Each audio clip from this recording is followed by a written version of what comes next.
Good morning student, welcome to the class. Today we have started new point, food storage and conservation of environment. तर हा जो chapter आहे तो आहे 12 नंबरचा चॅप्टर फूड फॉर ऑल. त्याच्यामधला आपण ॲग्रिकल्चर अँड फर्टिलायझर हे 2 पॉईंट्स बघितले होते. Now today we have started food storage and conservation of environment. आता कन्झर्वेशन मीन्स संवर्धन, तर अन्न संचय आणि पर्यावरण यांचं संवर्धन. Like humans other living things also stored food, each of them has a different way of doing it. तर माणसाप्रमाणे इतर काही जे सजीव आहे त्या सजीवही अन्नसाठा हे करीत असतात आणि विविध सजीवांची अन्नसाठा करण्याची ही पद्धतसुद्धा वेगळी असते. Insect like and store food, bees collect nectar from flowers and store in it a honeycomb in the form of honey. तर बघा उदाहरणार्थ दिलं आहे, जसं अँट मीन्स मुंग्यासारखे कीटक अन्नाचा संचय करतात. त्याचप्रमाणे जे हनी असतात मधमाशा, तर ते मधमाशासुद्धा फुलातून मिळवलेला जो मकरंद असतो रस, तो मधाच्या रूपात पोळ्यामध्ये साठवून ठेवत असतात. Squirrel store seeds because these animals store food, it is available to them when they need it. तर खारी, स्क्विरल मीन्स खारीताई, तर खारी सुद्धा वृक्षाच्या ज्या बिया असतात त्या बिया साठवून ठेवत असते आणि अशा प्रकारे अन्न संचय जे केल्यामुळे या प्राण्यांना आवश्यक त्यावेळी अन्न उपलब्ध हे होऊ शकते. ऑल द टाइम बघा इथे दिला आहे हनी आणि हे मधाचा पोळाचा गोड, मधमाशांचा जो पोळ आहे तो, आणि ही स्क्विरल जी झाडामध्ये आपलं जे अन्न ती स्टोअर करून ठेवते, ज्या बिया असतात सीड असतात त्या स्टोअर करून ठेवत असते. All the time plants are busy producing the food they need, even so there are some plants that store food. तर वनस्पती त्यांना लागणाऱ्या अन्नाची निर्मितीही सतत करत असतात, तरीही त्यांचा अन्नाचा जो साठा असतो तो अन्नाचा साठा करणाऱ्या काही वनस्पती निसर्गात आपल्याला आढळून येत असतात. You are familiar with bulb of plants such as onion and garlic and tubers such as potatoes, ginger etcetera. तर बघा तुम्ही वनस्पतीचे निरनिराळे कंद हे बघितलेले असेल, आणि जसं त्यामध्ये आहे कांदा, लसूण, बटाटे मीन्स पोटॅटो, जिंजर मीन्स आले, हे जे कंद आहे हे कंद म्हणजेच त्या वनस्पतीचा खोडाचा भाग होय. They are all parts of the stem of the plants, म्हणजे ते काय आहे, हे सर्व वनस्पतीच्या खोडाचा भाग आहे. रॅडिशेस, sweet potatoes, beetroots are the roots of their plants. These plants store food in their stem or root. तर जसं रॅडिश मीन्स मुळा, स्वीट पोटॅटो मीन्स रताळे, आणि बीटरूट्स मीन्स बीट, आणि जे रूट्स गाजर वगैरे आहे, तर ही त्या वनस्पतीची काय आहे, मुळे आहे. वी सो, आणि हे जे वनस्पती आहे ते या भागांमध्ये आपल्या वनस्पती अन्नसाठा तयार करत असतात. We too store food in our homes according to our needs, आणि आपणही आपल्या घरात गरजेपुरता अन्नधान्याचा हा साठा करत असतो. म्हणजे आपल्याला जेवढी अन्नधान्याची गरज आहे तेवढाच आपण अन्नधान्याचा साठा आपण घरी करत असतो. In India, due to the improved method of cultivation, we now produce plenty of food grains.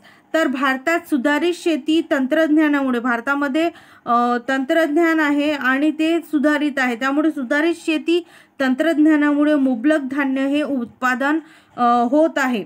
मुबलक प्रमाणात हे धान्याचं जे उत्पादन आहे ते होत आहे, आणि हे धान्य मोठमोठ्या गोदामामध्ये साठवून ठेवले जातात. The production exceed the demanded.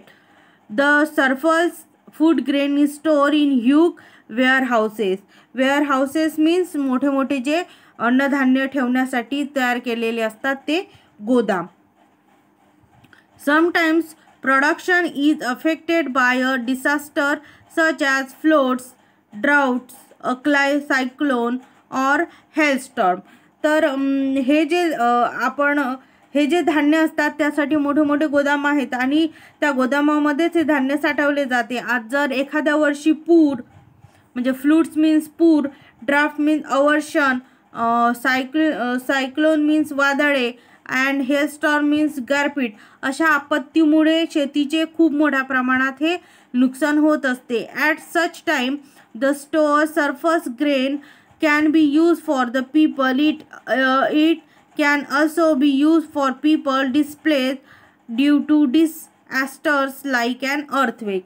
तर अशा आपत्तीमुळे शेतीचे मोठे नुकसान होत असते आणि भूकंपासारख्या आपत्तीसुद्धा, अर्थक्वेक मीन्स भूकंप, तर भूकंपासारख्या आपत्तीमुळे सुद्धा लोक हे विस्थापित होत असतात. म्हणजे ते एका ठिकाणाहून दुसरीकडे असे जात असतात. त्यांनाही अन्नधान्याची कमतरता भासते आणि अशा वेळी गोदामातील जे अन्नधान्य आपण साठवून ठेवले आहे तर अन्नधान्य जे साठवण्याचा उपयोग अशा वेळी होत असतो. The green revolution. आता ग्रीन रिव्होल्यूशन मीन्स हरित क्रांती. Today our country is self reliant as far as production of food grains is concern. तर आज आपला जो देश आहे तो अन्नधान्या संदर्भात काय आहे, स्वावलंबी बनला आहे, सेल्फ रिलियंट झाला आहे आणि त्याचबरोबर गरजेहून अधिक पिकलेले जे धान्य आहे ते सुद्धा आपण आपल्या परदेशात निर्यात करू शकतो. We are also able to export the surplus again. The tremendous increase in food grain production in our country was achieve during the green revolution. आणि आपल्या देशात धान्योत्पादनात झालेली जी प्रचंड वाढ आहे ती हरित क्रांती या नावाने ओळखली जाते, म्हणजे ग्रीन रिव्होल्यूशन या नावाने ओळखली जाते. It was brought about by the joint efforts of scientists, people working for the spread of science and farmers. The credit for the research that led to improvement in the seed of wheat and rice that resulted in the green revolution in India goes to Dr. M.S. Swaminathan.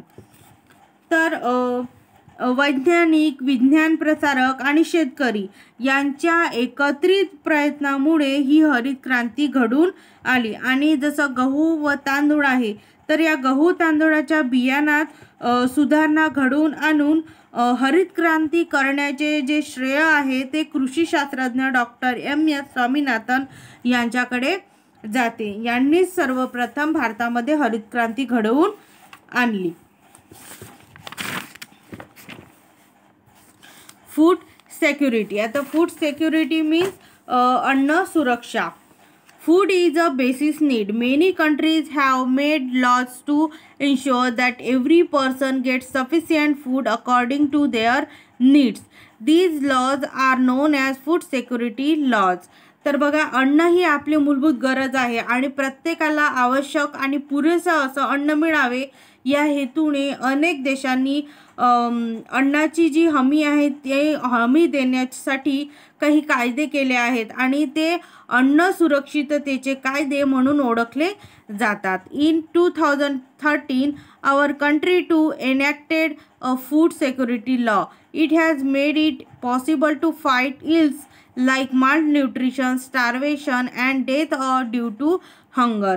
तर 2013 मध्ये आपल्या देशाने सुद्धा अन्न सुरक्षिततेचा कायदा केला आहे आणि त्यामुळे मालन्यूट्रिशन मीन्स कुपोषण, स्टार्वेशन मीन्स उपासमार आणि डेथ ड्यू टू हंगर म्हणजे भूकबडी इत्यादी समस्यांचा सुद्धा सामना करणे शक्य झाले आहे आपल्याला. आपल्या देशाने जेव्हा 2013 मध्ये अन्न सुरक्षिततेचा कायदा स्वीकारला तेव्हा. नेक्स्ट आहे ॲग्रिकल्चरल असिस्टन्स प्रोग्राम म्हणजे कृषी सहाय्यक उपक्रम. Through this programme farmers are given proper information and guidance about the latest technology, irrigation facilities, improve seed, use of fertiliser and pesticide etcetera. तर या उपक्रमाद्वारे शेतकऱ्यांना शेतीसंबंधी जे आधुनिक तंत्रज्ञान आहे जलसिंचन सोयी, सुधारित बियाणे आणि जे विविध खते आणि कीटकनाशकांचा वापर इत्यादी ही माहिती मिळत असते ॲग्रिकल्चर असिस्टंट प्रोग्राममुळे. They can also get weather forecast and other agriculture related information from these assistant centres. आणि शेतकरी आता हवामानाचा जो अंदाज असतो, शेतीविषयक जी माहिती असते ती कृषी सहाय्यक केंद्रातून त्याला मिळत असते. A farmer asking for information from an agricultural assistant centre म्हणजे कृषी सहाय्यक केंद्रातून माहिती घेणारा हा शेतकरी आहे. इथं पिक्चर दाखवलेला आहे. In addition agricultural school have also been started for farmers. Members of a farmer's family can learn about new technology at this school. Agricultural produce marketing committees hold exhibitions too for farmers. तर याशिवाय त्यांच्यासाठी शेती शाळा सुद्धा सुरू करण्यात आल्या आहेत आणि या शाळेत शेतकरी कुटुंबातील सदस्य शेतीविषयक नवीन तंत्रज्ञान त्याला शिकायला मिळते आणि कृषी उत्पन्न बाजार समित्यांच्या माध्यमातूनही प्रदर्शने भरवण्यात आलेली आहे. The agricultural department of the government agriculture universities television newspaper and various periodical works for the spread of modern method of agricultures. तर शासनाचा जो कृषी विभाग आहे, कृषी विद्यापीठे आणि दूरदर्शन वर्तमानपत्रे आणि शेतीविषयक विविध नियतकालिके सुद्धा आहेत. त्यामुळे शेतीवर आधारित विशेषांक यांच्यामार्फत आधुनिक शेतीचा जो प्रसार आहे असा प्रसार आणि प्रचार होऊ शकतो किंवा केला जातो. Now it is possible for all farmers to use this modern method in increased production. The whole country benefits from these efforts. सर्व शेतकऱ्यांना सुधारित पद्धती वापरून भरघोस असं उत्पन्न घेणे शक्य झाले आहे या तंत्रज्ञानामुळे आणि संपूर्ण देशाला याचा फायदा होत आहे. Hard words. कन्झर्वेशन मीन्स संवर्धन, फ्लूड्स मीन्स पूर, ड्राफ्ट मीन्स दुष्काळ, सायक्लोन मीन्स चक्रीवादळ, हेलस्टॉर्म मीन्स गारपीट, अर्थक्वेक मीन्स भूकंप, सेल्फ रिलियंट मीन्स स्वावलंबी, ग्रीन रिव्होल्यूशन मीन्स हरित क्रांती, माल न्यूट्रिशन मीन्स कुपोषण, स्टार्वेशन मीन्स उपासमार. तर हे हार्डवर्ड्स आहे या पॅसेजवरचे आणि हा जो लेसन आहे तो कंप्लीट झालेला आहे. तर आपण थर्ड क्वेश्चन, फोर्थ क्वेश्चन आपण घेतलेले होते आणि 4 क्वेश्चनमध्ये लास्ट जे 3 क्वेश्चन राहिले आहेत ते आजच्या पिरियडमध्ये आपल्याला राईट डाऊन करायचं आहे. परंतु त्याआधी क्वेश्चन नंबर जो 5 आहे मॅच द फॉलोइंग तो आपल्याला क्वेश्चन इथे सॉल्व करायचा आहे आणि नंतर या टेक्स्टबुकमध्ये सॉल्व केल्यानंतर त्याला नोटबुकमध्ये तुम्हाला रायटिंग करायचं आहे 1 टाईम. जसं आता बघा ग्रुप ए आणि group B. Grain stored in a damp place म्हणजे दमट हवेतील धान्य साठा. सेकंड आहे grain store in dry air म्हणजे कोरड्या हवेतील धान्य साठा आणि adding proper chemicals to the store grain म्हणजे धान्य साठ्यात औषधे ठेवणे. आणि ते बी ग्रुपमध्ये दिले आहे. फर्स्ट आहे prevents growth of fungus on the grain म्हणजे धान्याला बुरशी न लागणे. And prevents insect infestation means कीड मुंगी न लागणे आणि फंगस अटॅक म्हणजे बुरशी लागली. तर आता याच्यातले आपल्याला पेअर लावायचे आहे. फर्स्टला आहे जे म्हणजे grain store in a damp place म्हणजे दमट हवेतील धान्य साठा जो असतो तो कुठे असतो फंगस अटॅक.